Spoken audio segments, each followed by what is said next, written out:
So a certain woman, actually a bunch of women, told me to go and watch 365 Days or 365 DNI. I don't know. I don't care about the names.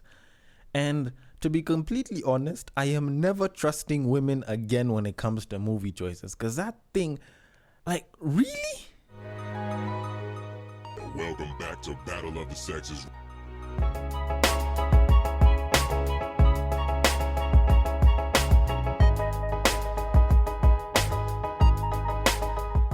Honestly, I do not get how it is that people decide, I'm going to watch a substandard, low par bullshit movie, and then they go in and they give it that much vigor simply because of a bunch of sex scenes. Like, honestly speaking, how do you manage to do that? Like, personally speaking, I tried watching it, and honestly, I'd much rather watch paint dry.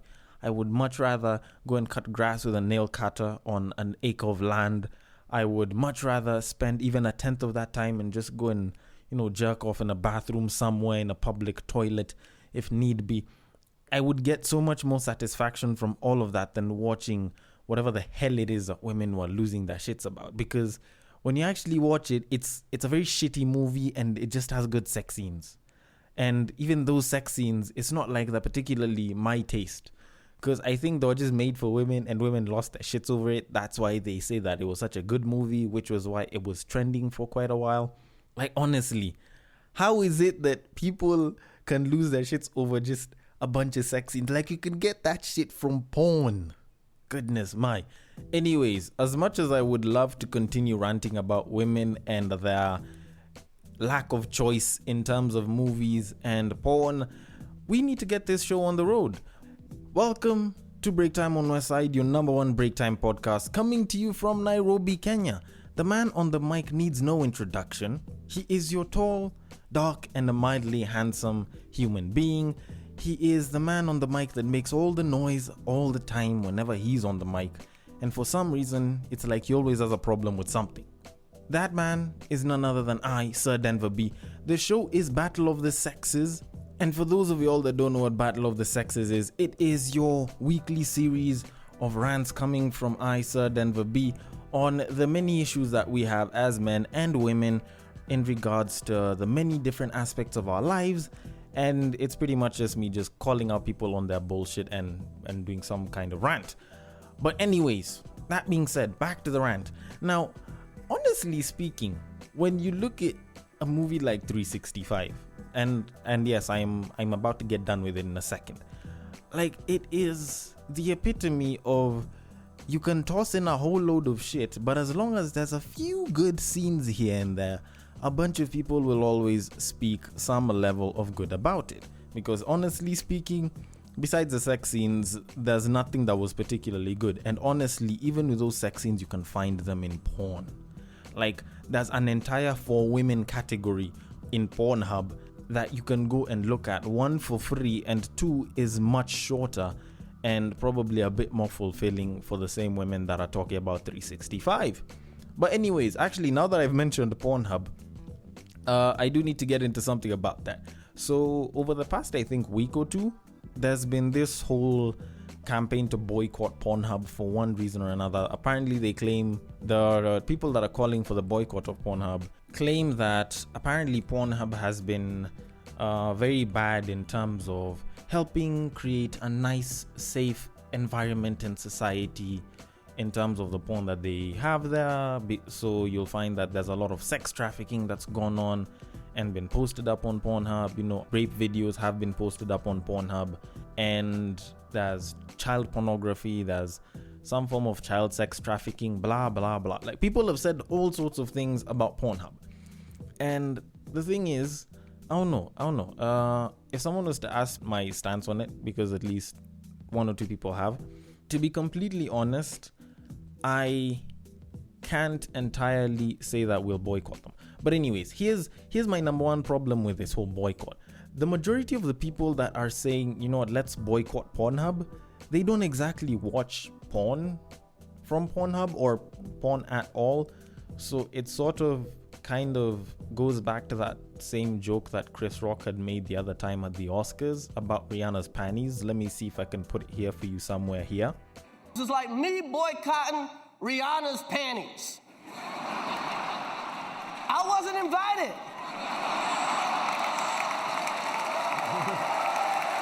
And it does kind of form a pretty good analogy of what exactly it is that the people who are boycotting Pornhub are doing. Because they're boycotting some shit that they don't exactly view, and it's not like the viewership will drop by that much. Like, let's be completely honest about this. Because when you look at it, the people that watch Pornhub are mainly guys, and most of the people that watch porn on Pornhub don't necessarily care. It's not like we go to Pornhub looking for some sort of political correctness. It's not like we go to Pornhub because it's more politically and socially correct. We just go to Pornhub because, you know, we're just trying to get some level of release. As a certain Twitter user once said over here, saying, am I the person who watches porn just to quote unquote achieve release and not to become a politically correct social justice warrior? Okay, I'll leave.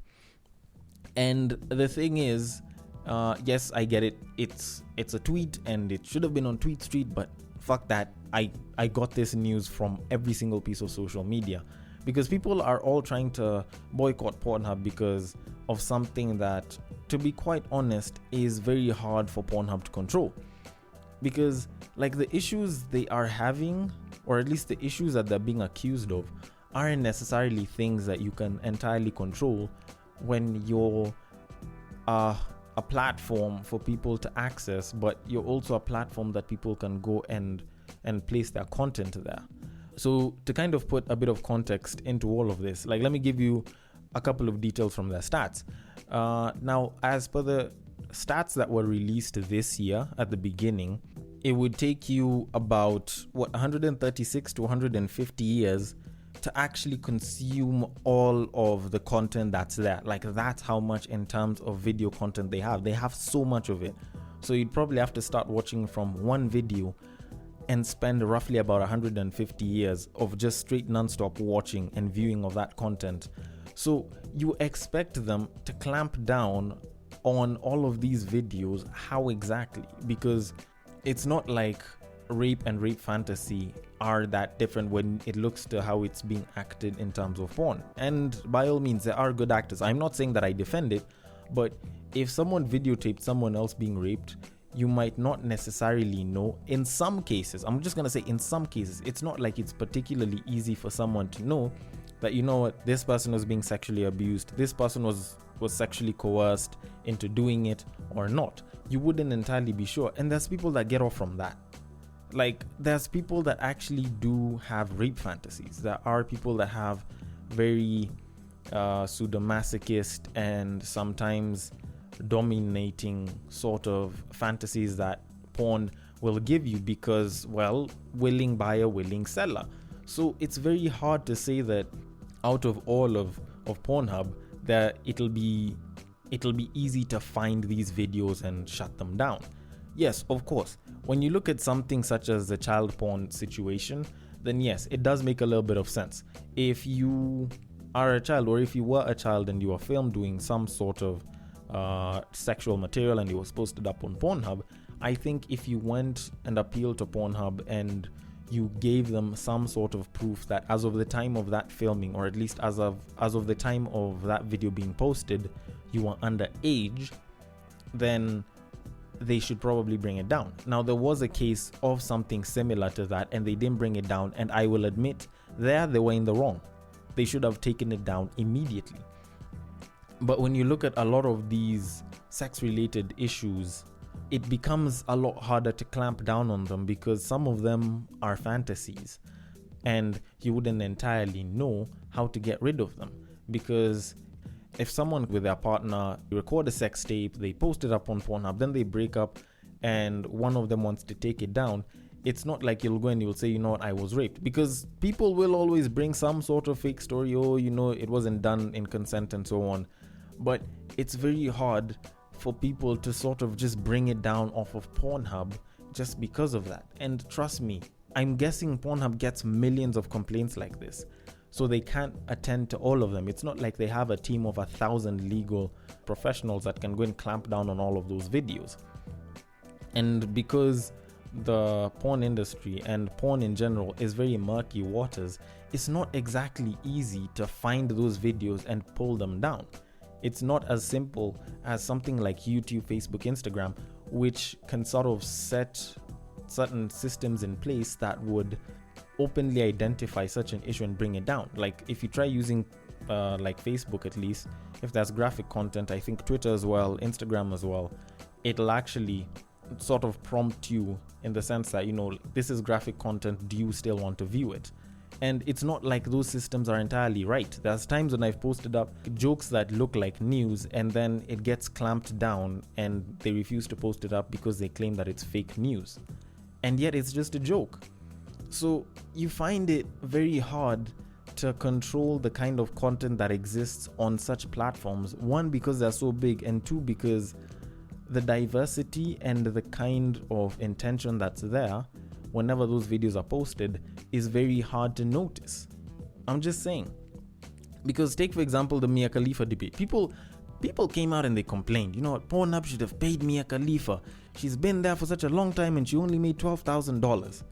And I came up and I was like, honestly speaking, if it's Mia Khalifa, I'd have expected at least another zero on top of that. Because at least as far as I know, from a bit of research, Mia Khalifa was one of the highest ranking, actually she was number one ranked porn star on Pornhub for such a long time. She was number one ranking for such a long time. And the unfortunate bit is it's not like it's Pornhub that will post up the videos for you and hold it. You'll find that some of the other porn sites and other porn affiliate companies like iLivid and the likes of Bang Bros, Reality Kings, they'll go and they'll use the porn star. They'll pay them fairly little money and then they'll post up snippets of that, or they'll post up bits of that video or even the whole thing onto Pornhub and then reap the profits from it. So how exactly do you expect Mia Khalifa to get money from that? Because honestly speaking, if someone who was as famous and of celebrity status as Mia Khalifa was getting only $12,000, I'm guessing probably she'd have started up her own website. She'd have probably started up some sort of merch line, because that's how a lot of these porn stars actually make money. Because once they have their own production houses and their own merch line, they do actually tend to make quite a bit of money. And funny enough, it's only Mia Khalifa that's come out publicly to state that, you know what, I got into porn, but this is the much that I've made. And this is the little that I've made over the entire, say what, maybe about 10 years of being in the porn industry, or at least being thrown around porn websites. And that's how much I've gotten. But then again, you look at it and it's not like it's Mia Khalifa that posted those videos on Pornhub. It was the likes of Bang Bros, the likes of Brazzers, and so on. So it should probably be them that she's going to ask for the money from. You get? And if you're actually looking at money, there's people that have actually posted up amateur videos on Pornhub. Like there's actually a verified amateurs sort of category just filled with amateurs that have been posting up their videos on Pornhub and they've been getting paid. So the question is the problem Pornhub, or is the problem how Mia Khalifa handled the fame that she got from porn, or at least how she handled her situation being in porn? So it does sort of come back to the whole question of what exactly is it that you expect Pornhub to do with a lot of these cases that you're bringing up? Because it's an industry with so many of these challenges, and it's not like it's a Pornhub problem. It's an entire porn industry problem. It's like media houses and the stereotypes that they have, because it's not like it's new knowledge that you'll find the likes of media houses will discriminate based on looks, based on how you sound, and so on and so forth, in terms of who they decide to put on camera to represent the media house, whether it's reading news, whether it's handling shows, and so on. And it's the same exact thing with porn. It's very hard to come out and say that, you know what, this was a rape situation, so we should pull it down. You know what, like, this was a child porn situation, so we'll pull it down. Unless people actually come out and complain. Like the child porn situation, I've already said, like that one's a lot easier to fix. And it should be a lot easier to fix, because at least if you can provide some proof of date of birth, or at least some proof of your age at the time of that posting, then it would make sense. But when you look at things like sex trafficking and sexual coercion and so on and so forth, a lot of these issues are very hard to point out. And it's people that will continue pointing these issues out that won't necessarily understand that it's not like Pornhub just has 5 videos and they'll go and they'll start nitpicking through all of them to understand if someone's psychology was being tampered with, if someone was being manipulated, and so on and so forth. You can't know that. So honestly speaking, I think people just have it bad for Pornhub. And to be completely honest, this isn't a problem that Pornhub is supposed to solve on its own. It's an entire industry problem. And as much as there's some people that will say, you know what, then how about we just cancel the entire porn industry, or at least the entire online media version of the porn industry, because, you know, the likes of 50 Shades and so on, the literary porn is also inclusive of that. Then I'm still going to come back and say, you know what, you're actually ignoring the usefulness of porn in this day and age. Like, porn as an industry, porn as a genre of entertainment, as a part of the internet, it has an important place in our society, because we're in a society that's highly sexualized in terms of just about everything. Yes, sex sells, and marketing in loads of advertisement has used that. Sex sells, and people in music videos have utilized that. Sex sells, and people have created series and movies that utilize that. Go back to the 365 days that I was busy ranting about in the first 2-3 minutes of this entire podcast. It utilized that. And frankly, if you want a good series with good sex scenes, by all means go and watch Power. That's borderline soft porn, to be quite honest. So when you look at all of that, and there's people that are trying to get off, and they don't want to tap into their worst desires by going and trying to, you know, sexually assault someone, or probably end up harming someone because of their sexual fantasy, they'll go to porn. And porn will actually help them out. Like, porn will serve as a means to an end for them. It makes things easier for them. Am I saying that it'll curb rape? Well, you could say that and you couldn't say that. There's no statistics to prove that, but I'd like to think that at least it's made a lot more people that can do a lot more harm a little bit more docile.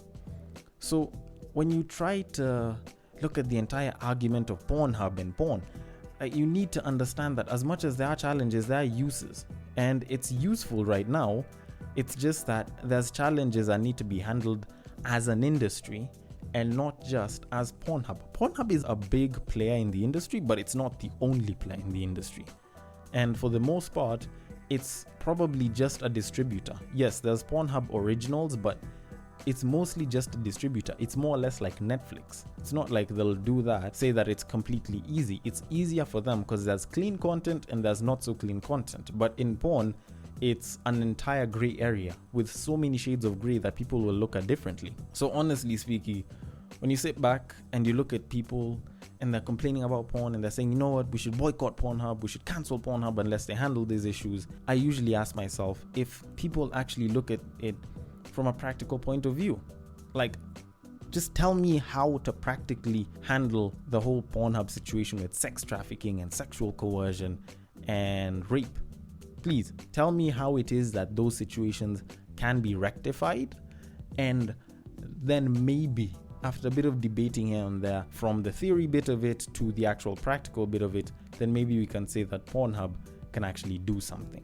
But for the most part, it's a huge gray area that Pornhub sits on. Yes, they profit from it, and yes, they probably do need to add a little bit more controls to it, but it's not something that we should get rid of all entirely, because when you think about it, porn has done more for the media industry than you might think. The chapter markers that you see on YouTube right now that came in March, that shit's been on Pornhub for the past 5, 6, 7 years. When you look at the highlights and the snippets, whenever you go and place the cursor on a video, that shit was on Pornhub Index videos for like 10 years before now. And it's something that just came up, last year on YouTube? When you look at things like VR and 4K, a lot of this shit was used by porn and porn sites and porn production areas and studios. And they were the testing grounds for a lot of these things, and they showed the potential for them, which is why a lot more people will use them. So let's be completely honest. Porn is important, so we're not canceling it. Pornhub has its flaws, but most of the issues that we're mentioning are things that have to do with the entire industry. Should Pornhub be more strict on some things? Yes. But let's be honest, a lot of those things are a little bit uncontrollable. When you come back full circle to the people that were making that argument, well, it's like boycotting Rihanna's panties. You weren't exactly invited, and it's not like you're really going to look at the porn that's from there anyways. And most of the people that actually do view that porn, well, let's be completely honest, they're mostly guys and they mostly do not give a shit besides the fact that they're trying to get off. And anyways, if you have that much of a problem with Pornhub, then you can go and look for another site. Maybe you can go and look for a porn site that's a little bit more for women, or you can check out Bellesa. Apparently it's women owned and women run and they have much better controls and shit, blah blah blah. But anyways, when I tried to go and do some research on that place, it's just another for women category type of porn site. Anyways, I want to know your thoughts on this. Do you agree with what it is that I was saying? Do you disagree? Do you think I need a change in views? Or do you think that I'm actually speaking a bit of sense? You can hit us up on the IG at Breaktime on Westside. Slide into the DMs there. I always reply and I'm always posting stuff there anyways.